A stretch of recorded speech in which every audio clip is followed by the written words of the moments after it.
గత 3-4 రోజుల నుంచి ఆంధ్రప్రదేశ్లో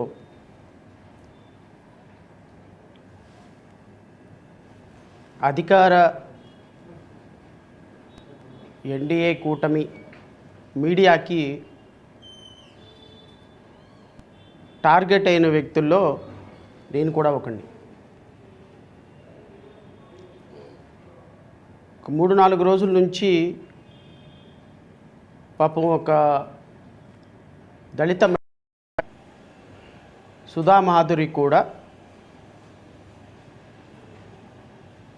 టీడీపీ మీడియాకి ఐటీడీపీకి టార్గెట్గా అయిపోయింది. ఒక 2 రోజుల క్రితం 3 రోజుల క్రితం నాకు తెలిసినటువంటి అంశాలు, నాకు దగ్గరికి ఏదైతే ఒక బాధిత మహిళ ఒక 10 రోజుల క్రితం హైకోర్టు జడ్జిమెంట్ తీసుకున్నాం. ఒక 10 రోజుల క్రితం నా దగ్గరకు వచ్చి చెప్పిన సందర్భంలో ఆమె సమస్యలో కొంత ప్రాథమికమైనటువంటి సమాచారం ఉంది కాబట్టి నేను ఆవిడ సమస్యని రాష్ట్ర ప్రభుత్వం దృష్టికి తీసుకొచ్చే ప్రయత్నం చేశాను. నేను ఏ సందర్భంలోనూ కూడా రాష్ట్ర ప్రభుత్వం లేదా తెలుగుదేశం పార్టీ డబ్బులు తీసుకుంది అని కానీ, ఆవిడ దగ్గర 7 కోట్ల రూపాయలు వేమన సతీష్ తీసుకొని ఆవిడని మోసం చేశాడు అని కానీ, రాష్ట్ర ప్రభుత్వం దీని వెనక ఉందో లేకపోతే తెలుగుదేశం పార్టీ ఆ వేమన సతీష్ ద్వారా డబ్బులు తీసుకొని అది చంద్రబాబు నాయుడు నారా లోకేష్ తీసుకున్నాడని కానీ నేను ఏ విధమైనటువంటి ఆరోపణ చేయలే. ఒక సమస్య నా దగ్గరకు వచ్చింది. ఆ సమస్యకు సంబంధించి ఆ మహిళ చనిపోతాను, మా కుటుంబానికి చావు తప్ప మరొక మార్గం లేదు, ఇది చచ్చిపోవటానికి మా కుటుంబం మొత్తం సూసైడ్ చేసుకునే పరిస్థితి ఉంది సార్ అని నా దగ్గర చెప్పినప్పుడు, అమ్మ అలా చచ్చిపోవటం కరెక్ట్ కాదు, గబక్కనే రేపొద్దున చనిపోయిన తర్వాత మీ ప్రాణాలు తిరిగి రావు, కాబట్టి మీ సమస్య ఏంటో రాష్ట్ర ప్రభుత్వం దగ్గరికి తీసుకెళ్ళండి, రాష్ట్ర ప్రభుత్వం దగ్గరికి తీసుకెళ్ళి రాష్ట్ర ప్రభుత్వం విచారణ చేస్తుంది అని నేను ఒక అప్పీల్ చేశాను చంద్రబాబు నాయుడు గారికి. మీరు ముఖ్యమంత్రిగా మీ పార్టీలో పనిచేసినటువంటి ఒక మహిళ ఇలా 7 కోట్ల రూపాయలు ఒక అతనికి తెలుగుదేశం పార్టీలో ప్రధాన కార్యదర్శిలో ఉన్నటువంటి ఒక ఎన్ఆర్ఐ విభాగానికి అధ్యక్షుడిగా ఉన్నటువంటి వ్యక్తికి ఇచ్చింది. ఆ వ్యక్తికి ఇచ్చినటువంటి డబ్బులు తిరిగి ఒకవేళ నిజంగా ఇచ్చి ఉంటే తిరిగి ఇప్పించండి. అంతకుమించి నేను ఏ సందర్భంలోనూ కూడా తెలుగుదేశం పార్టీ మీద నేను మసిగుడ్డ కాల్చి మొక్కాను వేయలా. ఆ రోజు నుంచి మొదలైనవి. ఆ రోజు నుంచి ఏం మొదలైంది? ట్రోల్స్ మొదలైనవి. ఇక ఆ రోజు నుంచి డిబేట్లు, జడా శ్రావణ్ కుమార్ వెనకున్నాడు, నడిపిస్తున్నాడు. ఆ రోజు నుంచి ఇక చెయ్యని రగడలేదు, మాట్లాడని ఛానల్ లేదు. నేను ఒక తెలుగుదేశం పార్టీకి ఒక అప్పీల్ చేశాను. దీంట్లో నిజాయితీ ఉంటే ఆమె చేసిన ఆరోపణలో నిజాయితీ ఉంటే మీరు దాని మీద యాక్షన్ తీసుకోండి, లేదు అంటే చట్టం తన పని తను చేసుకుపోతూ ఉంటుంది. దీంట్లో తప్పేముంది? ఆవిడ నిజంగానే ఆరోపణ చేసినట్టు కరెక్ట్గా ఉంటే మీరు దాన్ని విచారణ చేయించండి. ఇంటెలిజెన్స్ మీ దగ్గరే ఉంది, తెలుగుదేశం పార్టీ నాయకులు మీ దగ్గరే ఉన్నారు, మీరు విచారణ చేయండి. విచారణ చేసి దాంట్లో నిజాలు ఉంటే చేయండి అని చెప్పా. అసలు ఆమెకున్న స్థాయి ఏంటి, ఆవిడకున్నటువంటి ఆలోచన ఏంటి, ఆవిడకున్న డబ్బులేంటి, ఆవిడకి ఏ విధంగా ఉంది, ఇవన్నీ మొదలు పెట్టుకొచ్చారు. జడా శ్రావణ్ కుమార్ వెనకుండి నడిపిస్తున్నాడు. జడా శ్రావణ్ కుమార్ వెనకుండి నడిపిస్తే ఎలా ఉంటుందో అతి కొద్ది రోజుల్లో మీరు చూస్తారు. కంగారేం లేదు. గత వారం రోజుల నుంచి ఈ మహిళ ఈ రోజు వరకు కూడా పోరాటం చేస్తుంటే కనీసం తెలుగుదేశం పార్టీ స్పందించిందా? తెలుగుదేశం పార్టీ నాయకులు అధినాయకత్వం స్పందించిందా?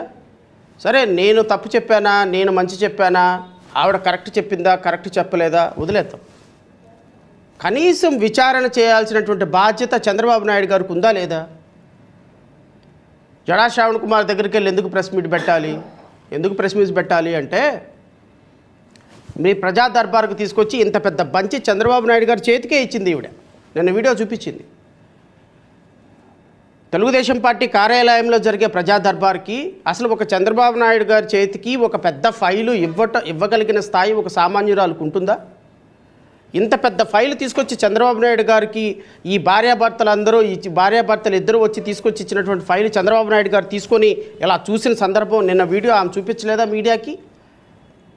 మీ చేతులతో చంద్రబాబు నాయుడు గారి స్వహస్తాలతో ఆ ఫైల్ తీసుకొని తన సిబ్బందికి ఇచ్చినటువంటి మాట వాస్తవం కాదా?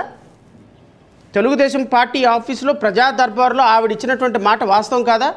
అంటే ప్రజా దర్బార్లో మీరు తీసుకునే అర్జీలు మరి తీసుకున్న తర్వాత ఈ రోజు వరకు ఏమైనా ఎంక్వైరీ జరిగిందా? అమ్మా, నువ్వేదో పెద్ద ఫైల్ ఇచ్చావు ఆధారాలతో సహా, ఈ ఫైల్ మీద ఏం జరిగింది? ఇదిగో నువ్వేదో చంద్రబాబు నాయుడు గారికి ఇచ్చావు, వారి పిఏకి ఇచ్చారు, ప్రజా దర్బార్లో వచ్చినటువంటి అర్జీల్లో పరిష్కరించే భాగంగా ఇదిగో మీరు ఇచ్చినటువంటి అర్జీ మీద మేము విచారణ చేస్తున్నాం, మీరు ఒకసారి పార్టీ ఆఫీస్కి రండి, మీ వాంగ్మూలం రికార్డ్ చేస్తాం, ఎవరైతే మిమ్మల్ని మోసం చేశారో అతను కూడా పిలిపిస్తామని ఏమైనా ఫాలో అప్ యాక్షన్ జరిగిందా? జరిగితే ఆవిడ నా దగ్గరికి ఎందుకు వస్తుంది? జరిగితే ఈ విషయంలో నేనెందుకు ఇన్వాల్వ్ కావాల్సి వస్తుంది? స్వహస్తాలతో చంద్రబాబు నాయుడు గారి స్వహస్తాలతో అంత పెద్ద ఫైలు తీసుకొని ఆ ఫైలు తన పిఏకిస్తే ఈ రోజు వరకు దాని మీద ఫాలో అప్ యాక్షన్ లేదు అంటే మీరు ప్రజా దర్బార్లో తీసుకునే అర్జీలన్నీ ఉత్తిత్తి అర్జీలా? మీరు తెలుగుదేశం పార్టీలో డ్రామా ప్లే చేస్తున్నారా? బాధితుల దగ్గర నుంచి రిపోర్ట్లు తీసుకొని బాధిత దగ్గర నుంచి మీరు అర్జీలు తీసుకొని అవన్నీ తీసుకెళ్ళి చెత్తబుట్లో పడేస్తున్నారా? మరి అంతే కదా. ఈవిడ ఇచ్చినటువంటి ఇంత పెద్ద బుక్లెట్ గౌరవంగా స్వయాన రాష్ట్ర ముఖ్యమంత్రి వర్యుల చేతికే ఇస్తే దాని మీద కనీసం ఫాలో అప్ లేకుండా, కనీసం ఇన్ఫర్మేషన్ లేకుండా తిరిగి దాడి చేస్తారా? తిరిగి మళ్ళీ దాడి చేస్తారా? నిజంగానే 7 కోట్ల రూపాయలు తీసుకొని ఉండకపోతే నేను అడుగుతున్నా, నిజంగానే 7 కోట్ల రూపాయలు వేమన సతీష్ తీసుకొని ఉండకపోతే వేమన సతీష్ ఎందుకు వీళ్ళని కిడ్నాప్ చేయిస్తాడు? చెప్పండి సార్, ఎందుకు వీళ్ళని కిడ్నాప్ చేయిస్తారు? ఈవిడ ప్రెస్ మీట్ పెట్టినటువంటి మార్నింగే, ప్రెస్ మీట్ పెట్టిన రోజే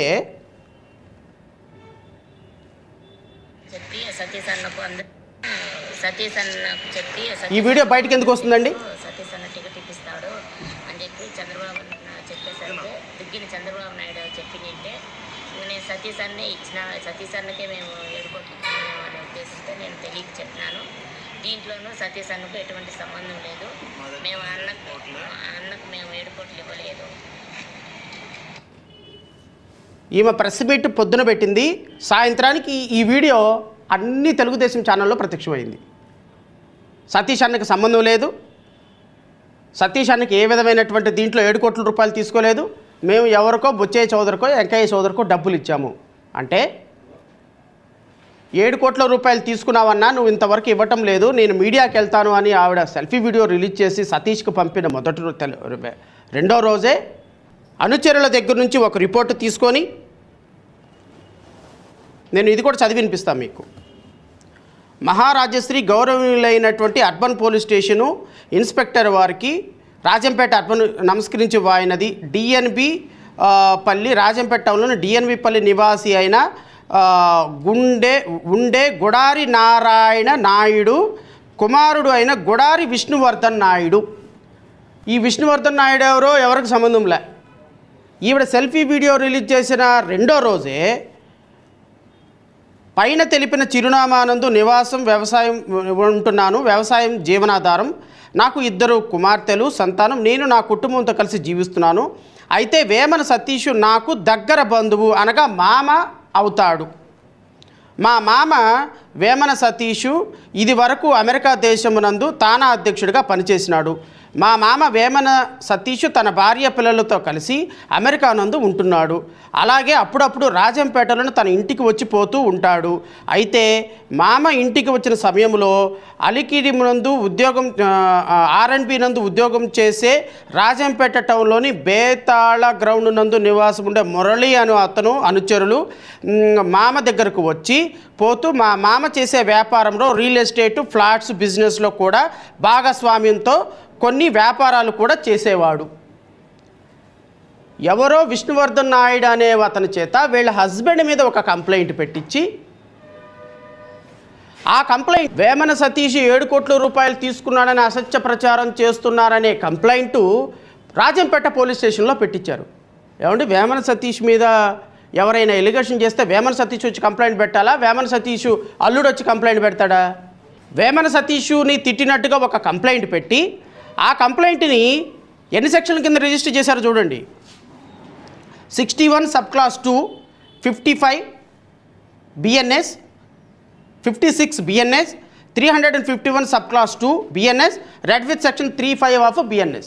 6 సెక్షన్ల కింద కేసు రిజిస్టర్ చేశారు. ఎవరి మీద రిజిస్టర్ చేశారు? వీళ్ళ హస్బెండ్ మీద, మురళి మీద కేసు రిజిస్టర్ చేశారు. కేసు రిజిస్టర్ చేసిన సంగతి వీళ్ళకి ఏమైనా చెప్పారా? ఎవరికి చెప్పలా. ఇది అంతా కూడా డిఐజీ కోయా ప్రవీణ్ ఆధ్వర్యంలో జరిగినటువంటి, కర్నూలు రేంజ్ డిఐజీ కోయా ప్రవీణ్ ఆధ్వర్యంలో జరిగినటువంటి ఒక స్కెచ్. ఈవిడ ఎక్కడ తెలుగుదేశం పార్టీ అధినేత దగ్గరికి వెళ్ళి చెప్తుందో, ఈవిడ ఎక్కడ బయటికి వెళ్ళి మీడియాకి వెళ్ళి చెప్తుందో, వీళ్ళ మీద ఒక కేసు కట్టేసేసి వీళ్ళని తీసుకెళ్దామనేటువంటి ఒక ప్లాన్. ఇప్పుడు ఈ కేసులో వీళ్ళని అరెస్ట్ చేయడానికి లేదు. ఎందుకు అంటే బిలో 7 years అఫెన్సెస్ కాబట్టి. ఏం చేశారు వీళ్ళిద్దరిని? ఎప్పుడైతే ఈ కేసు రిజిస్టర్ చేసి ఎవరికి చెప్పకుండా విజయవాడలో వీళ్ళు నా పార్టీ తెలుగుదేశం పార్టీ కార్యాలయానికి వెళ్ళి చంద్రబాబు నాయుడిని కలుస్తారన్న సమాచారం వీళ్ళకి ఉండటంతో ఇమ్మీడియట్గా నెంబర్ ప్లేట్ లేని కారులో వచ్చి 28వ తారీఖున ఉదయం 11 గంటలకి తెలుగుదేశం పార్టీకి పరలాంగు దూరంలో రాజంపేట దగ్గర నుంచి పోలీసులు వీళ్ళందరూ వచ్చి వీళ్ళ మొత్తాన్ని ఏమని వీళ్ళ భర్తని ఇద్దరిని కిడ్నాప్ చేసి రాజంపేట మీదుగా మదనపల్లి DSP ఆఫీస్కి తీసుకెళ్ళి కూర్చోబెట్టారు. ఈ విషయం పట్ల వాళ్ళ కొడుకు బాధపడుతూ నా దగ్గరికి పరిగెత్తుకుంటూ వచ్చి సార్ ఇట్లా మా అమ్మని మా నాన్నని ఎవరో కిడ్నాప్ చేశారని చెప్పిన వెంటనే నేను హైకోర్టులో, ఇది కూడా మీరు కూడా చూడాలి, హైకోర్టులో WP నెంబర్ 29770 ఆఫ్ 2025 హైకోర్టులో హిబియస్ కార్పస్ రిట్ పిటిషన్ వేశాను. ఇది ఎప్పుడు వేశాను? 29th day of October 2025 29వ తారీఖున పొద్దున్నే లంచ్ మోషన్ తీసుకొని నేను హైకోర్టులో రిట్ పిటిషన్ దాఖలు చేసిన. ఈ రిట్ పిటిషన్ దాఖలు చేసిన సందర్భానికే ఇప్పుడు కేసు రిజిస్టర్ చేసింది వీళ్ళ హస్బెండ్ మీద, మురళి మీద. సుధామాధురిని ఎందుకు అరెస్ట్ చేశారు? నేను డిఐజీ కోయా ప్రవీణ్ని అడుగుతున్నా, రాజంపేట సిఐని అడుగుతున్నా, సుధామాధురి మీద కేసు రిజిస్టర్ చేయాలా? బికాస్ ఈ ఎఫ్ఐఆర్లో ఎక్కడ కూడా సుధామాధురి లేదు. ఎందుకు ఆవిడని అరెస్ట్ చేసి మీరు రాజంపేట దగ్గర నుంచి తీసుకొని మదనపల్లి పోలీస్ స్టేషన్కి తీసుకెళ్లారు అంటే డిఐజీ కోయా ప్రవీణ్ మేము అనుకుంటే మీరు ఏమైనా చేసేస్తారు సార్ పోలీసు వ్యవస్థ మేము అనుకుంటే మీరు ఎవరినైనా తీసుకెళ్ళిపోతారు సార్. ఎఫ్ఐఆర్ రిజిస్టర్ చేయకుండా ఎవరినైనా లోపలేసేస్తారు సార్. అంటే ఈ దేశంలో న్యాయ వ్యవస్థ, మీడియా వ్యవస్థ ఇంకేం పనిచేయదు అనమాట. అధికార వ్యవస్థ పనిచేస్తుంది. తెలుగుదేశం పార్టీ నాయకుడు వేమన సతీష్ కాబట్టి, తెలుగుదేశం పార్టీ అధికారిక ప్రతినిధిగా పనిచేస్తున్నాడు డిఐజీ కోయా ప్రవీణ్ కాబట్టి, కర్నూలు రేంజ్ డిఐజీ మీ ఇష్టం వచ్చినట్టు ఎవరినైనా సరే ఎత్తుకొని వెళ్ళిపోయి లోపల పడేసి మదనపల్లి DSP ఆఫీస్లో ఒక వీడియో రికార్డ్ చేయించి పెట్టుకున్నారు ప్రివెంటివ్ మోడ్గా ఒక మదనపల్లి DSP ఆఫీసులో రికార్డ్ చేసుకొని ఈవిడ ఏ రోజైతే మీడియాకు వచ్చి బ్లాస్ట్ చేసి సార్ ఇదిగో ఈ విధంగా నా దగ్గర డబ్బులు తీసుకున్నాడని చెప్పిన సాయంత్రానికి ఈ వీడియో రిలీజ్ చేశారు. ఒక మహిళ అన్నా నీకు 7 కోట్లు ఇచ్చినాను, నా కోట్లు నాకు డబ్బులు ఇవ్వన్నా అంటే నువ్వు సీట్ ఇప్పించలేకపోతే డబ్బులు ఇచ్చేసాయి, లేదా కొంత డబ్బులు ఇవ్వు. అమ్మా నీకు కొంత డబ్బులు ఇచ్చినాను, కొంత డబ్బులు వదిలేసాయి, నేను కష్టాల్లో ఉన్నాను, తర్వాత కావాలంటే ఇస్తాను, లేదా నాకున్న ఆస్తులు ఏదో ఒక ఆస్తి రాసిస్ చేస్తాను, దయచేసి నువ్వు ఇది చేయొద్దమ్మా అని చెప్పు. కిడ్నాపులు చేయటం ఏంటండి? అనుచరుల దగ్గర నుంచి కేసులు కట్టడం ఏంటండి? హైకోర్టులో రిట్ పిటిషన్ వేసిన తర్వాత హైకోర్టులో నేను రిట్ పిటిషన్ వేసిన మరుక్షణం ఆవిడని రిలీజ్ చేసి సాయంత్రానికి హైకోర్టులో సార్ మేము నోటీస్ ఇస్తున్నామని చెప్పేసి రిలీజ్ చేసి మళ్ళీ వాళ్ళ కొడుకు కూతురు ఎక్కడ మీడియాకి వెళ్తారని వాళ్ళ పోలీసుల చేత కొడుకు కూతురు దగ్గరికి తీసుకుని వెళ్ళిపోయి అది కూడా నేను వీడియో చూపిస్తాను. మళ్ళీ కొడుకు కూతురు ఎక్కడ మీడియాలోకి వెళ్తారో వాళ్ళు మీడియాలోకి వెళ్తే వీళ్ళకి ప్రాబ్లం అవుతుందో అని మళ్ళీ ఆ కొడుకు కూతురు మీడియాలోకి వెళ్ళకుండా నా పేరు సింధు సార్. పోలీస్ ఆఫీసర్ని వాళ్ళ ఇంటికి పంపించి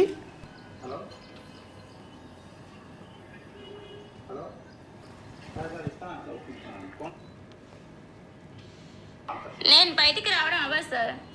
మీరేమన్నా ఉంటే చెప్పండి, పర్లేదు.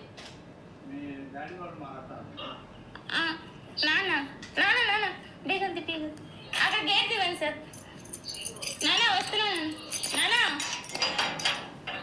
నాన్న నాన్న నాన్న నాన్న నాన్న చెప్పు నాన్న. హలో ఏం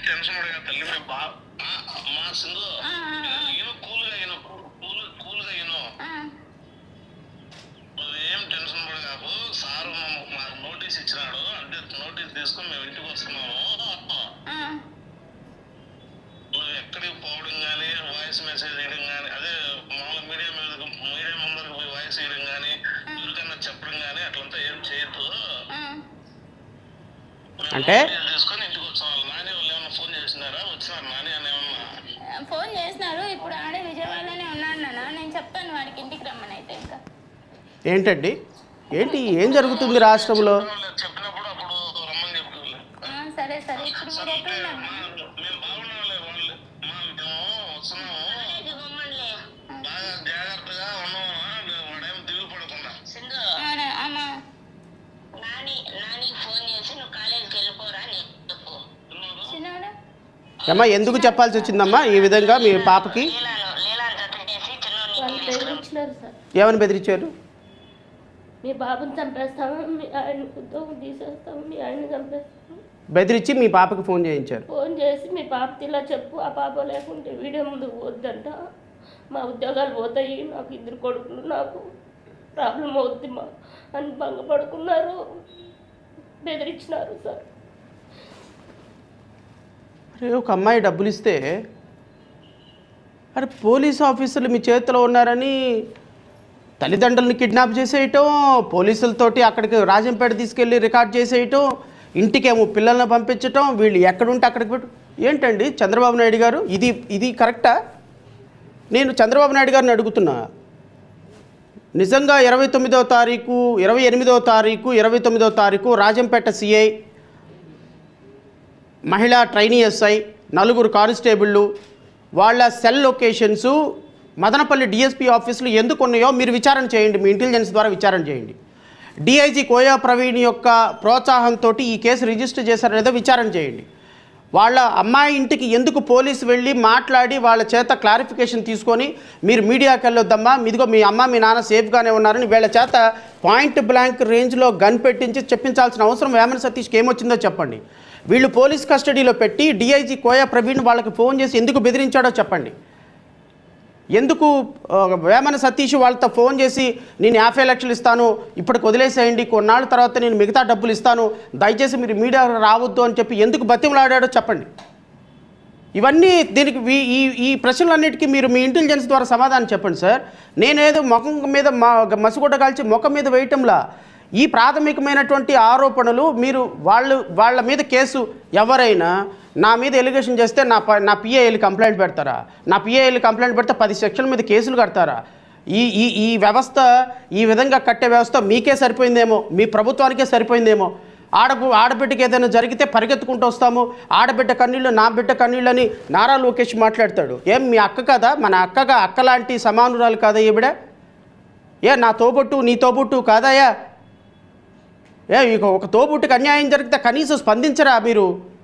మళ్ళీ రాజకీయాలు, ఈవిడ ఆ పార్టీ నుంచి పోటీ చేసింది, ఆవిడ డబ్బులు ఇచ్చిందో లేదో చూడండి, ఆవిడ మీ నాన్న జైల్లో ఉంటే 53 రోజులు నిరాహార దీక్ష చేసిందో లేదో చూడండి, ఇంటింటికి వెళ్ళి మీ కార్యక్రమాలను ప్రచారం చేసిందో లేదో చూడండి, తెలుగుదేశం పార్టీలో ఎంతో చక్కగా ఎన్ని సంవత్సరాలు పనిచేసిందో చూడండి, లోకల్ నాయకులను విచారించండి. ఆవిడ తప్పైతే ఆవిడకి ఉరిశిక్ష చేయండి, నిజమైతే ఆవిడకి న్యాయం చేయండి. దాన్ని అడగటం కూడా రాజకీయాలంటే ఎట్లా అండి? అధికారికంగా తెలుగుదేశం పార్టీ మీ అధికార ప్రతినిధులతోటి మాట్లాడిస్తుందా?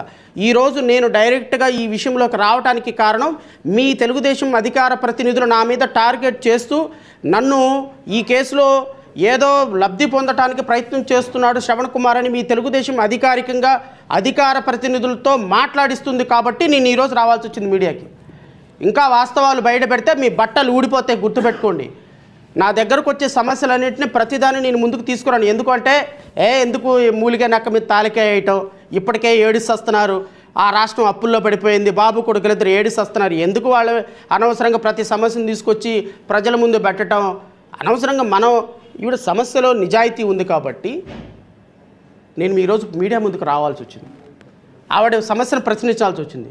ఏంటి ఆవిడకి స్థాయి లేదా? ఆవిడకి అవకాశం లేదా? వేమన సతీష్ అనేటువంటి వ్యక్తి డబ్బులు తీసుకోకపోతే ఎందుకు కిడ్నాప్ చేస్తాడు? ఎందుకు వాళ్ళ దగ్గర ఈ విధంగా రిపోర్ట్ చేస్తాడు?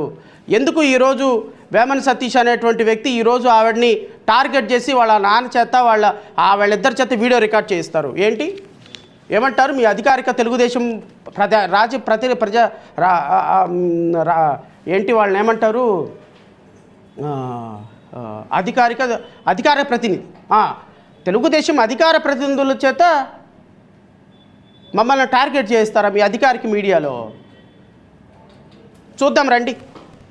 మరి ఇక్కడ నుంచి గేమ్ స్టార్ట్ అయింది. మరి తెలుగుదేశం పార్టీ నిజంగా ఆవిడకి న్యాయం చేస్తుందో లేకపోతే ఈ 4 సంవత్సరాలు మీ ప్రభుత్వాన్ని బట్టలిప్పాలో మీరే డిసైడ్ చేసుకోండి. ఆవిడకి ఏంటి స్థాయి ఉంది, ఏం స్థాయి ఉందని చెప్పేసి ఈరోజు ఆవిడ డబ్బులు ఇచ్చింది అంటారా? వీళ్ళ హస్బెండ్ ఒక సాధారణమైనటువంటి గృహిణిగా ఉన్నటువంటి వీళ్ళు రాజకీయాల్లోకి రావాలని ఒక ఆశపడ్డారు సార్. వాళ్ళు చేసిన పొరపాటు అది. పోనీ పొరపాటు ఏంటి అంటే తెలుగుదేశం పార్టీని ఎన్నుకోవటం ఇంకో పొరపాటు. పాపం 45 సంవత్సరాల విజనరీ అని తెలుగుదేశం పార్టీలోకి ఎన్నుకొని ఒక దళిత మహిళకి ఏదో ఒక తెలుగుదేశం పార్టీలో పనిచేస్తే మనకేదో మంచి జరుగుతుంది అని తెలుగుదేశం పార్టీని ఎన్నుకోవటం ఆమె చేసిన రెండో తప్పు. వాళ్ళకి ఏం స్థాయి ఉంది అని అంటారు కదా. నేను 1 by 1 ఆవిడ అమ్మిన ప్రాపర్టీసు, అదే సందర్భంలో వేమన సతీష్ కొన్న ప్రాపర్టీస్ కూడా నేను మీ ముందు పెడతా. వాళ్ళు ఇచ్చినటువంటి వీడియో, డబ్బులు ఇచ్చినటువంటి వీడియో ఉంది. వీళ్ళ ప్రాపర్టీసు 2021 నుంచి 2024 వరకు ఎన్ని ప్రాపర్టీస్ అమ్ముకున్నారో డాక్యుమెంట్లు ఉన్నాయి. 24వ సంవత్సరంలో వేమన సతీష్ ఎంత ప్రాపర్టీ కొన్నాడో డాక్యుమెంట్లు ఉన్నాయి. వీటి మీద విచారణ చేయమని అడుగుతున్నాను నేను. ఇవి కరెక్టా? ఈ డాక్యుమెంట్ రిజిస్టర్డ్ డాక్యుమెంట్లు కాదనే హక్కు మీకు లేదు. వాళ్ళ ఫైనాన్షియల్ స్టేటస్ ఏందో నేను ఈరోజు మీడియా ముందు పెడతా. నిన్నటి దాకా మీడియాలో కొన్ని కుక్కలు మాట్లాడిని, మీడియా ఛానల్స్ అన్నీ మాట్లాడిని. ఏమని మాట్లాడిని? ఆవిడ స్థాయి ఏముంది, వాళ్ళకి ఏమి డబ్బులు ఉన్నాయి, వాళ్ళకి ఎక్కడి నుంచి ఉంది. నేను ఆధారాలు తెలుగుదేశం పార్టీ అడిగితే చంద్రబాబు నాయుడు గారు ఏమైనా ఎంక్వైరీ వేస్తే ఈ ఆధారాలను తీసుకెళ్ళి ఆయన దగ్గర పెట్టడమ్మా. ప్రతి సందర్భంలో మనం మీడియాలోకి వచ్చి ఆధారాలు చూపించి ఇది చూపించి ఎందుకు ఇక్కడ విచారణ జరగాల్సిన సందర్భం వేరే ఉంటుందని నేనే వాటిని ఆపండమ్మా. ఎందుకు ప్రతిదీ మనం బయట పెట్టుకోవటం అని. ఇంకా వీడియోలు ఉన్నాయి. వేమన సతీష్ ప్రైవేటుగా వీళ్ళ డబ్బులతోటి ఎంజాయ్ చేసే వీడియోలు, క్లబ్బులో అమ్మాయిలతోటి డ్యాన్సులు వేసే వీడియోలు ఉన్నాయి. అవన్నీ బయట పెట్టాలనుకోండి అనవసరంగా రచ్చ అయిపోతుంది తెలుగుదేశం పార్టీ. ఎందుకు సార్ అంత దూరం? ఎందుకు అంత దూరం దేనికి? నిజంగా విచారణ చేయండి. స్పందన లేదు తెలుగుదేశం పార్టీలో కనీసం ఒక మహిళ. చూడండమ్మా, డాక్యుమెంట్ రిజిస్టర్డ్ డాక్యుమెంటు ఇది. Document number 416 dated 2021 Rajampet. ఇది వీళ్ళు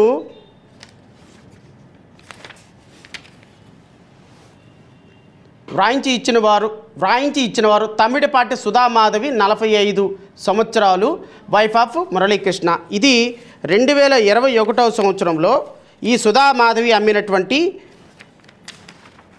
1 ఎకరానికి సంబంధించినటువంటి పొలం.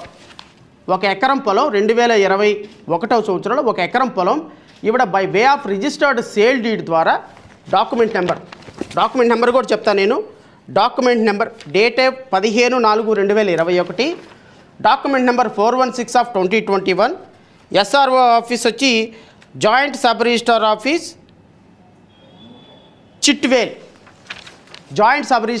Chitvel, number 1 document. నెంబర్ 2 విక్రయ దస్తావేజు document number 4576 of 2020, 4576 of 2020, Rajampet sub registrar office. ఇది వచ్చేసరికి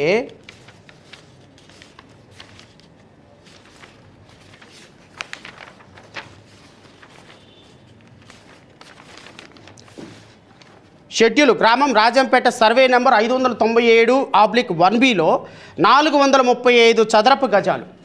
ఇది ఎవరికి అమ్మారు? వ్రాయించుకున్నవారు మైలపల్లి కవిత, వయసు 52 సంవత్సరాలు, భర్త మైలపల్లి మధుసూదన్ రావు, సో. వ్రాయించి ఇచ్చిన వారు తమ్మిడిపాటి సుధామాధవి, 43 సంవత్సరాలు. ఇది ఈవిడ అమ్మినటువంటి document. Document number 2. Document number 3 మరొక విక్రయ దస్తావేజు. ఈ డాక్యుమెంట్ నెంబర్ 4576 ఆఫ్ 2020. ఇది కూడా మైలంపల్లి కవిత, మైలంపల్లి మధుసూదన్ రావు, శాంతకుమారి, భర్త చుక్కా వెంకటరమణారెడ్డి. వ్రాయించి ఇచ్చిన వారు తమ్మిడిపాటి సుధామాధవి, 43 సంవత్సరాలు. ఈవిడే అమ్మింది కూడా. Document number 4576 of 2020, sub registrar office Rajampet. ఇది ప్లాట్ నెంబర్ 310, పూర్తిగా 5 సెంట్లు 998 చదరపు గజాలు. ఇవి 2 ప్లాట్లు. 2 ప్లాట్లు నివాసం ఉండే ప్లాట్లు అమ్మేశారు. ఇంతకుముందు చూపించినటువంటి 1 ఎకరం పొలం అమ్మేశారు. ఇది ఒక డాక్యుమెంట్ చూడండి. డాక్యుమెంట్ 25/8/2022, 25/8/2022. వ్రాయించుకున్నవారు మాచవరం ప్రతాపాచారి, 40 సంవత్సరములు. వ్రాయించి ఇచ్చేవారు మేకపాటి, వీళ్ళ హస్బెండు. డాక్యుమెంట్ నెంబర్ ఇది కూడా చదివి వినిపిస్తాను నేను. Document number 1331 of 2022 document number. Schedule కూడా మీకు చదివి వినిపిస్తాను. సర్వే నెంబర్ 996/392లో 15 సెంట్లు. సర్వే నెంబర్ 996లో 14 సెంట్లు. సర్వే నెంబర్ 996/5N3లో 14 సెంట్లు. సర్వే నెంబర్ 996/30లో 32 సెంట్లు. సర్వే నెంబర్ 1052లో 72 సెంట్లు. సర్వే నెంబర్ 1053 2N1లో 20 సెంట్లు. సర్వే నెంబర్ 1053 2N2లో 20 సెంట్లు. వెరసి 2.25 ఎకరాల మామిడి తోట. ఇది ఏ షెడ్యూల్. బి షెడ్యూల్కి కూడా ఇస్తాను. సర్వే నెంబర్ 1097లో ఉన్న 13.5 సెంట్లు. సర్వే నెంబర్ 1097లో ఉన్న 13.5 సెంట్లు. సర్వే నెంబర్ 1096లో ఉన్న 1.23 సెంట్లు.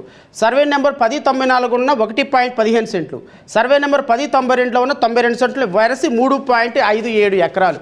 అంటే 6.5 ఎకరాల మామిడి తోట, పూర్వీకుల నుంచి వస్తున్నటువంటి మామిడి తోట, ఈ దరిద్రుడి మాటలు విని, ఈ నీచల మాటలు విని వీళ్ళందరూ అమ్ముకున్నారు. 6.5 ఎకరాల మామిడి తోట, పురాతన తాతల కాలం నుంచి వస్తున్నటువంటి మామిడి తోట ఎందుకు అమ్ముకోవాల్సి వచ్చిందండి 2022 సంవత్సరంలో? 2023 సంవత్సరంలో ఎందుకు అమ్ముకోవాల్సి వచ్చింది?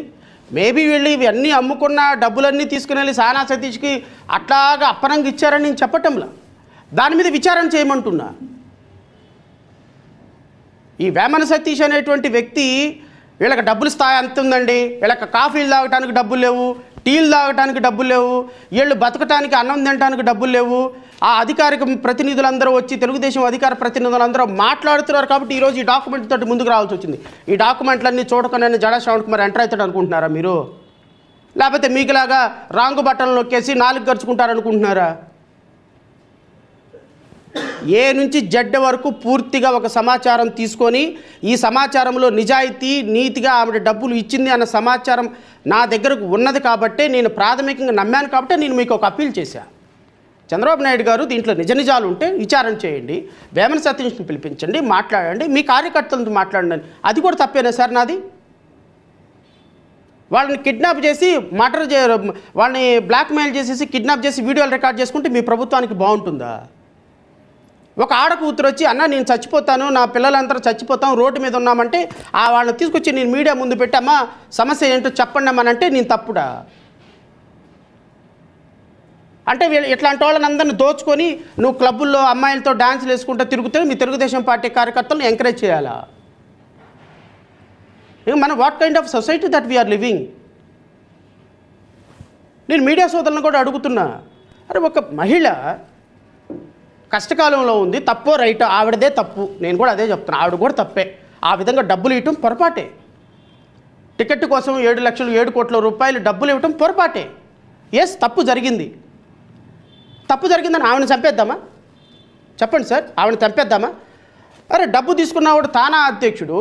ఏ ఊరికి వెళ్తే ఆ ఊరిలో గెస్ట్ హౌస్లు ఉంటాయి, ఏ ఊరికి వెళ్తే ఆ ఊరిలో రోజుకి 10 లక్షలు 20 లక్షల రూపాయలు ఖర్చులు పెట్టి ఐపీఎస్ ఆఫీసర్ని, ఐఏఎస్ ఆఫీసర్ని, ఎమ్మెల్యేలని మన అందరిని పిలిచి మందు పార్టీలు అన్ని రేవ్ పార్టీలు పెట్టేటువంటి సంస్కృతి ఉన్నటువంటి ఒక వ్యక్తి డబ్బు తీసుకుంటే, అరే ఆ డబ్బు ఇప్పించమని మీడియాలో కూర్చొని అడిగితే కూడా వాడు ఎదవా, వీడు ఎదవా, ఎవడో నాతో ఎప్పుడో ఫోటో దిగిందంట పార్టీలో ఆవిడంటే ఇక జేబింబార్. అవును, ఏంటి రాంగ్ ఏంటి? ఆవిడ చేరింది కాబట్టి ఆవిడ డబ్బులు ఆవిడకి ఈరా? ఇక ఆవిడ చేరింది కాబట్టి తెలుగుదేశం పార్టీ కార్యకర్త కాదా? ఆవిడ చేరింది కాబట్టి ఇక 7 కోట్ల రూపాయలు దోచేసుకుందామా తెలుగుదేశం పార్టీ? డేటెడ్ 18/5/2023 సంవత్సరంలో తమ్మిటిపాటి మురళి భార్య తమ్మిటిపాటి సుధామాధురి, పోలుతోటి అనిల్ కుమార్ భార్య పోలుతోటి అనిల్ కుమార్ భార్య తమ్మిటిపాటి పావని అయిన మీ ఇరువురు ఏకస్తులమై వ్రాయించి ఇచ్చిన భూమి విక్రయ ఖరారునామా అమ్ముకున్నారు. ఏమో కూతురు కూడా అమ్ముకున్నది. వీళ్ళు నాశనం అయింది కాక ఏమో కూతురును కూడా నాశనం చేశారు. ఇవన్నీ రిజిస్టర్డ్ డాక్యుమెంట్లు అండి, నేనేం అబద్ధాలు ఆడటంలో, డాక్యుమెంట్ నెంబర్లతో సహా చెప్తున్నాను నేను.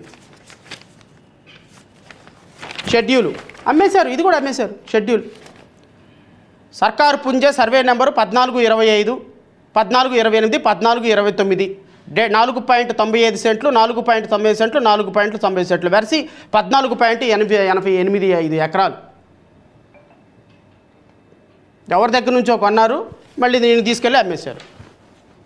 ఇదొక డాక్యుమెంట్.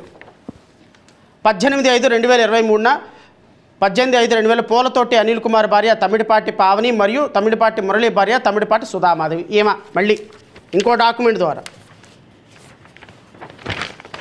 ఇది కూడా సర్వే నెంబర్ 14/21లో 4.98, 4.95, 4.95 ఇదొక ప్రాపర్టీ అమ్మేశారు. ఇది విక్రపు స్వాధీనపు అగ్రిమెంట్ ఖరారునామా 11/7/2023 డాక్యుమెంట్. ఈ డాక్యుమెంట్లో రాయించి ఇచ్చిన వారు అన్నమయ్య జిల్లా పెనుమూరు మండలం కొండూరు గ్రామం డోర్ నెంబర్ కాపురం ఉండే పూలతోటి అనిల్ కుమార్ భార్య తమ్మిటిపాటి పావని, అంటే వీళ్ళ కూతురు ఇచ్చినటువంటి వీళ్ళ కూతురు చేత కూడా అమ్మించారు ఆస్తులు. ఈ రిజిస్టర్డ్ డాక్యుమెంట్ తోటి. ఇవి కాక వీళ్ళ హస్బెండ్ ఎంప్లాయ్ అయిన కారణంగా కపిల్ చిట్ ఫండ్లో 1,50,00,000 రూపాయలు చీటీలు పడ్డాడు 2024 సంవత్సరంలో. ఇదిగో ఈ డాక్యుమెంట్లు అధికారికంగా నేను ప్రస్తుతాలు నేను ఇదంతా అయిపోయిన తర్వాత ఒక కాపీ మీడియా సోదరులకు ఇస్తున్నాను, వెరిఫై చేసుకోండి. కపిల్ చిట్ ఫండ్లో 1,50,00,000 సుమారుగా రమారమి ఈ చీటీ పాటలకి ఈ రోజు వరకు డబ్బులు కడతానే ఉన్నారు ఎవ్రీ మంత్. ఇది కాక సరిపోక ఆస్తులు సరిపోక ఈ మహాతల్లులు తెలుగుదేశం పార్టీలో ఎమ్మెల్యే అయిపోదాము, ఎమ్మెల్యే అయిపోయి ఇసుకలో డబ్బులు వస్తాయి, మందులో డబ్బులు వస్తాయి అని మరి ఆలోచించారేమో నాకైతే తెలియదు. కానీ తెలుగుదేశం పార్టీలో ఎమ్మెల్యేలు అయిపోదామని ఈ మహాతల్లులు చేసినటువంటి ఇంకోటి ఏంటి అంటే, ఇది కాక government registered promissory note dated, ఇది కూడా చెప్తున్నా, డేటెడ్ 10 జూలై 2023 ఒక్కొక్కళ్ళ దగ్గర 50 లక్షల రూపాయలు తీసుకొని ప్రామిసరీ నోట్లు రాశారు. ఇది గవర్నమెంట్ రిజిస్టర్డ్ స్టాంప్ అండి, ఇది నేనేం తయారు చేసింది కాదు. దీంట్లో చూడండి, డేటెడ్ 10 జూలై 2023 ఈయన భర్త ఇద్దరు కలిసి ఒక్కొక్కళ్ళ దగ్గర 50 లక్షల రూపాయలు, ఒకళ్ళ దగ్గర 60 లక్షల రూపాయలు ఒకళ్ళ దగ్గర తీసుకొని ప్రామిసరీ నోట్లు రాసి డబ్బులు తీసుకున్నారు. ఈ 3 డాక్యుమెంట్లు అంటే కపిల్ చిట్ ఫండ్లో తీసుకున్న 1,50,00,000, వీళ్ళ దగ్గర తీసుకున్న 1,50,00,000, 3 కోట్లు. ఎందుకంటే కపిల్ చిట్ ఫండ్లో ఉన్న డాక్యుమెంట్లు కూడా స్టేట్మెంట్లతో సహా ఉన్నాయి. ఇవేమీ నేనేమో సృష్టించినవి కాదు. వెళ్ళి అడగండి, కపిల్ చిట్ ఫండ్లో వీళ్ళ ఆయన ఎంప్లాయీ కాబట్టి ఈమె పేరు మీద ఆయన హస్బెండ్ పేరు మీద ఆయన ఎంప్లాయీగా షూరిటీ పెట్టి తీసుకున్నాడా అని అడగండి. ఈ డాక్యుమెంట్లన్నీ, ఆ విక్రయ దస్తావేజులన్నీ వెరిఫై చేయండి, ఈ ప్రామిసరీ నోట్లు వెరిఫై చేయండి. ఇవన్నీ పెట్టి గౌరవనీయులైనటువంటి వేమన సతీష్ గారు కరెక్ట్గా 2023 సంవత్సరంలో 5 కోట్ల రూపాయలు పెట్టి ప్రాపర్టీ కొన్నాడు ఆయన. ఈ ప్రాపర్టీ కొనడానికి డబ్బులు ఈ మహాతల్లులే 50 లక్షల రూపాయలు బయానా ఇచ్చి మిగతా 5 కోట్ల రూపాయలు ఆయనకి డబ్బులు తీసుకెళ్ళి ఇచ్చారు వీళ్ళే. ఈ డాక్యుమెంటు నెంబర్ కూడా చెప్తాను మీకు నేను.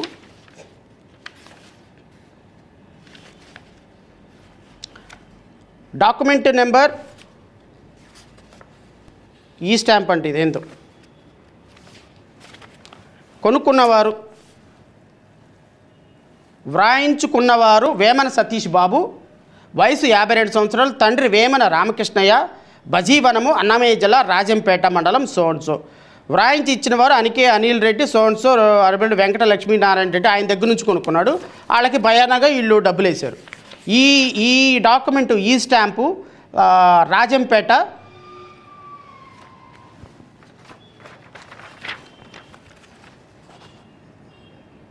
మార్కెట్ విలువ సోన్సో 2024 సంవత్సరం ఏప్రిల్ 23వ తారీఖు 2024 ఏప్రిల్లో కొన్నాడు. వీళ్ళు కరెక్ట్గా డబ్బులు ఇచ్చిన సందర్భంలో ఈ 5 కోట్లు పెట్టి ఈ ప్రాపర్టీ కొన్నాడు. ఈ ప్రాపర్టీకి డబ్బులు ఆడి నుంచి వచ్చినాయి అడగండి, కనుక్కోండి పిలిచి. ఏమయ్యా వేమన సతీష్ నువ్వు డబ్బులు ఎక్కడ కొన్నావు? ఇది కాక ఇంకొక ప్రాపర్టీ కొన్నాడు. ఇది అండర్ కన్స్ట్రక్షన్లో ఉన్న హౌస్ వేమన సతీష్ది. నేనేమంటానంటే గౌరవ ముఖ్యమంత్రి గారిని, ఇవి కాక ఆయన పేరు మీద ఉన్న ప్రాపర్టీస్ ఇవన్నీ కూడా 2023-24 సంవత్సరంలో కొన్నవే. ఇవన్నీ తాతల నుంచి వచ్చిన ఆస్తులు అయితే కాదు వేమన సతీష్కి. చూడండి, సర్వే నెంబర్ 111/1లో కొనుగోలు 2024 7, సర్వే నెంబర్ 111 1Aలో కొనుగోలు 2024, సర్వే నెంబర్ 112లో కొనుగోలు 2024, సర్వే నెంబర్ 113/1లో 1.7 ఎకరాలు 2024 ముటేషన్ ఆమోదించిన తేదీ. ఇవన్నీ కూడా వేమన సతీష్ కొన్న ప్రాపర్టీసు. నేనేమంటానంటే గౌరవ ముఖ్యమంత్రి గారిని, గౌరవ మరి మంత్రి గారిని అడగటం కరెక్ట్ కాదు, నారా లోకేష్ గారిని. కానీ వీళ్ళందరికీ హెడ్ ఆయనే కాబట్టి, ఇట్లాంటి బ్యాచ్ అంతటికి హెడ్ ఆయనే కాబట్టి ఆయన కూడా అడుగుతున్నా. ఈ ప్రాపర్టీసు అమ్మిని వాస్తవమా? ఈ ప్రాపర్టీస్ వేమన సతీష్ కొన్నమాట వాస్తవమా? కొంటే ఎవరి డబ్బులతో కొన్నారు? ఈ వేమన సతీష్ కొన్న ప్రాపర్టీస్ అన్నీ ఏమ డబ్బులతో కొన్నారని కూడా నేను అనటంలా. ఎందుకంటే బీయింగ్ లాయర్గా కొంతకాలం జడ్జిగా పనిచేసిన ఉన్న కామన్ సెన్స్ ఉంది కాబట్టి నేను మీ అంత అబ్రప్ట్గా నేను మాట్లాడలేను. మీ అధికార ప్రతినిధులంతా నికృష్టంగా నీచంగా నేను మాట్లాడలేను. నాకు కొంత సెన్స్ ఉంది, చదువుకున్నాను కాబట్టి. వేమన సతీష్ గారు కొన్న ప్రాపర్టీస్ అన్నీ ఈవిడ డబ్బులతో కొన్నారని లేదు. ఆయన కూడా చదువుకున్నాడు, ఆయన కూడా తానా అధ్యక్షుడిగా ఉన్నాడు, మాజీ అధ్యక్షుడిగా, ఆయన కూడా ఇన్కమ్ సోర్స్ ఉంది. కానీ వీళ్ళ ఎలిగేషను మా డబ్బులతో ఈ ప్రాపర్టీస్ కొన్నారు, మేము అమ్ముకున్నాం, ఆయన ఆస్తులు కొనుక్కున్నాడని చెప్పిన దాంట్లో వాస్తవం ఉందా లేదా? ఇది మీరు విచారణ చేయకపోతే చాలా దూరం వెళ్తుంది. నేను మళ్ళీ చెప్తున్నాను, కూటమి ప్రభుత్వానికి నేను అపీల్ చేస్తున్నా, డిమాండ్ చేస్తున్నా. ఆల్రెడీ ఈవిడ DIG Praveen, Kurnool range DIG Praveen మీద ఆల్రెడీ నేషనల్ ఎస్సీ కమిషన్కి రిపోర్ట్ పెట్టింది. విత్ ఇన్ కపుల్ ఆఫ్ డేస్లో డీజీపీ నుంచి రిపోర్ట్ కాల్ ఫర్ జరుగుతుంది. అసలు డిఐజీ కోయా ప్రవీణ్కి సంబంధం ఏంటి ఈ విషయంలో? ఎందుకు సిఐ నాగార్జున మదనపల్లి పోలీసులతో వీళ్ళని కిడ్నాప్ చేసి తీసుకెళ్లారు? ఎందుకు ఆ కౌంటర్ వీడియో రికార్డ్ చేసి రెడీగా పెట్టుకున్నారు? ఎందుకు ఆ కౌంటర్ వీడియోని మీ తెలుగుదేశం మీడియాలో తిప్పుతున్నారు? ఈ కౌంటర్ వీడియో మీరు రికార్డ్ చేసుకోవడంతోనే మీ యొక్క కుట్ర కుతంత్రం బయటపడి పప్పులో కాలేశారు మీరు. ఎవరు సార్ సాధారణమైన పాపం దళిత బిడ్డలు కష్టపడి వాళ్ళ అమ్మా నాన్న సంపాదించిన ఆస్తులు మీ తెలుగుదేశం పార్టీని నమ్ముకొని వచ్చి డబ్బులు ఖర్చు పెట్టాము అని చెప్పేసి ఎలక్షన్ అఫిడవిట్ చూపిస్తున్నారు. 8 లక్షలు పెట్టింది. ఇవన్నీ ఆస్తులు 24కి అమ్ముకుంటే ఎలక్షన్ అఫిడవిట్లో ఎందుకు చూపిస్తారా నాయన? ఆ మాత్రం కామన్ సెన్స్ లేదా మనకి? మీరు తెలుగుదేశం పార్టీ కోసం, తెలుగుదేశం పార్టీలో టికెట్ కోసం ఈ ఆస్తులు అన్నీ అమ్మేసుకుంటే ఎలక్షన్ అఫిడవిట్లో 8 లక్షలు కాక 80 కోట్లు ఎట్ట చూపిస్తారు? కాస్త ఆలోచించండి. మనం మాట్లాడుతున్నాము, అదేమనంటే మీరు డబ్బులు ఇచ్చినట్టు 5 కోట్ల బ్యాగ్ ఇచ్చినట్టు డబ్బులు ఉన్నాయా? ప్రాథమికమైన ఆధారమే సార్. మనం ఓటుకు నోటు కేసులో 5 కోట్లు తీసుకెళ్ళి ఇచ్చామా? స్టిఫెన్ ద్వారా 50 లక్షలుగా ఇచ్చింది మనం. అది చాలు కేసు రిజిస్టర్ చేయడానికి. 50 లక్షల రూపాయలు నేను తీసుకున్నాను, నేను ఈ వడ్డీతో సహా ఇస్తానని వేమన సతీష్ మెసేజ్లు పెట్టిన స్క్రీన్ షాట్లు ఎగ్జామిన్ చేయండి. 50 లక్షలు ఆయన ఎందుకు తీసుకున్నాడు? అబ్బే వాళ్ళు ఎవరో నాకు సంబంధం లేదండి. నాకేం సంబంధం లేదు. ఇవిడ ఇవ్వలేదా? మీరు తీసుకెళ్ళి మహా టీవీ వంశీ గారు కూర్చోబెట్టండి. ఇవ్వండి కూడా ఎదురుగా. TV9 బ్రహ్మనాయుడు వెళ్ళి కూర్చోబెట్టు, ఆవిడ కూర్చోబెట్టు. ఎందుకు అనవసరంగా నా మీద జడా శ్రావణ్ కుమార్ ఉన్నాడు, జడా శ్రావణ్ కుమార్ చేయిస్తున్నాడు? నాకేంటి అవసరం అండి? వాళ్ళు ఇక్కడ ఉంటున్న దానికి కనీసం నెలకు రోజుకి 2000 రూపాయలు ఖర్చు అయితే ఆ 2000 రూపాయలు కూడా నేనే పెడుతున్నాను సార్. మీరు అనుకుంటున్నారేమో వాళ్ళకి ఉండటానికి తినటానికి ఖర్చులు పరిస్థితులు బాగాపోతే ఉండండి అమ్మా పర్లేదు నేనే ఇస్తాను, ఆ డబ్బులు కూడా నేనే ఇస్తున్నాను. మానవత్వం లేకుండా డిబేట్లు పెట్టడానికి, మానవత్వం లేకుండా ట్రోలింగ్ చేయడానికి ఒక సెన్స్ ఉండాలి కదా. ఒక ఆడకూతురు బాధపడుతుంది, డబ్బులు ఇచ్చానంటుంది, విచారణ చేయండి. తెలుగుదేశం పార్టీ చంద్రబాబు నాయుడు గారు అధికారికంగా ఆ మీడియా అది తీసుకొని కనీసం ఈ రోజు వరకు స్పందన లేదు. ఈ బుక్లెట్ చంద్రబాబు నాయుడు పట్టుకున్న వీడియో మీ సోదరులు మీరు నిన్ను చూడలేదండి? చంద్రబాబు నాయుడు గారు ఇట్లా తీసుకున్న వీడియో మీరు చూడలేదా? అది కూడా రిలీజ్ చేస్తాను మీడియాకు కావాలంటే. అరే మీరు తీసుకున్న అర్జీలకే దిక్కు దివానం లేకపోతే ఇంకా పక్కన ఎవడో పిఏ తీసుకున్న అర్జీలకి ఏం దిక్కు ఉంటుందండి? అంటే ప్రజా దర్బారు తూతూ మంత్రంగా పెడుతున్నారా ఎవ్రీడే? రండి రండి రండి. నారా లోకేష్ గంటలో 4000 మందితో మాట్లాడుతున్నది అంతా ఉత్తిదేనా? రేపొద్దున ఆవిడ ఏదైనా చేసుకుంటే ఎవరు సార్ బాధ్యులు? నేను ఎంతవరకు కాపాడగలుగుతాను?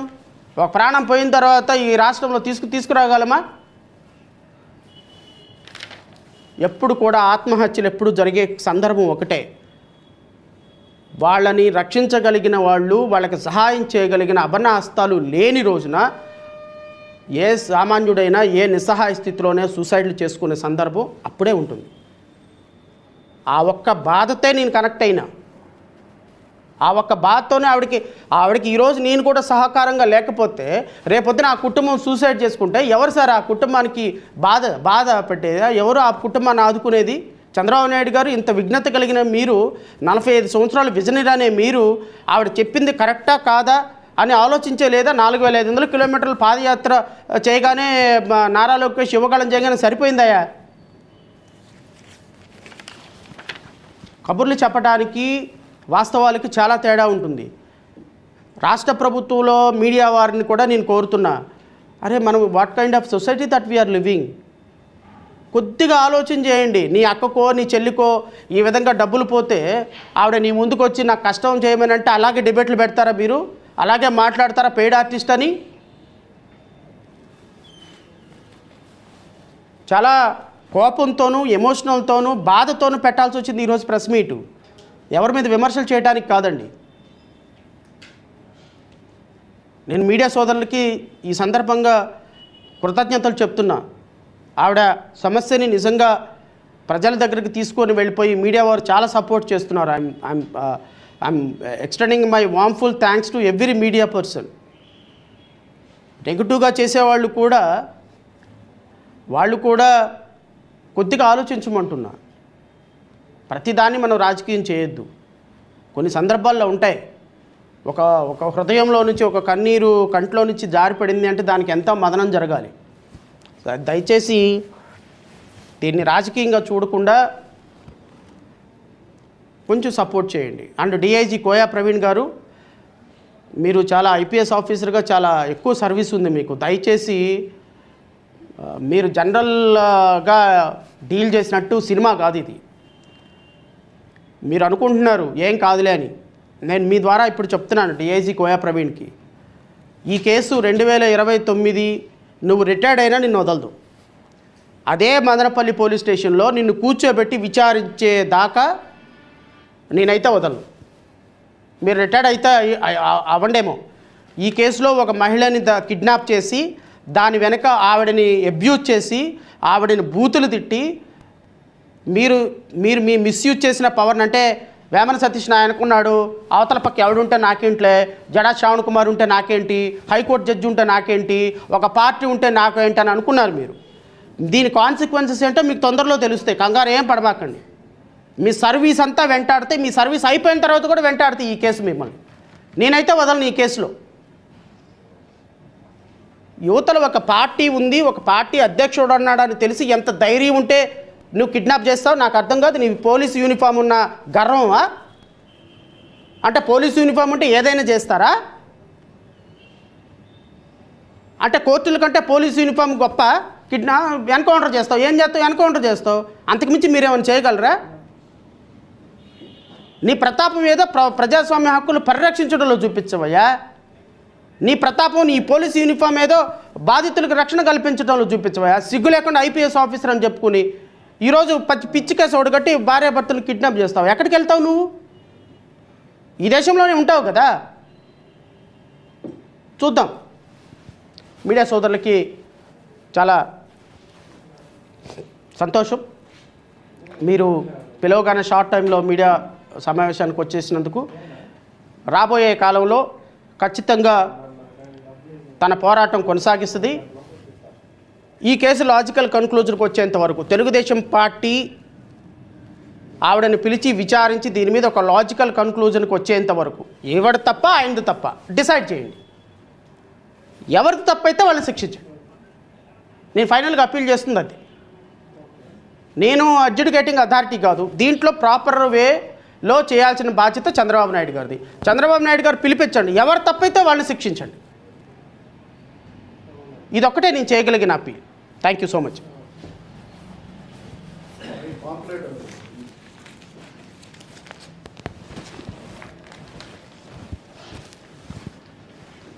మనం పాంప్లెంట్ కూడా ఒకటి రిలీజ్ చేస్తున్నాం. ఆ రోజున బాబాసాహెబ్ అంబేద్కర్ విగ్రహాన్ని నిర్లక్ష్యం చేస్తున్నటువంటి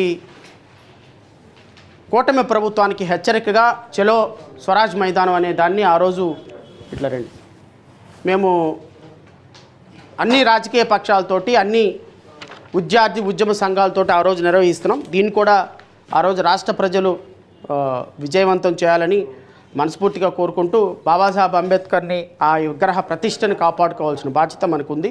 సో దీని మీద కూడా రాష్ట్ర ప్రజలు, ఉద్యమ సంఘాలు, ఉద్యోగ సంఘాలు సహకరించాలని కోరుకుంటూ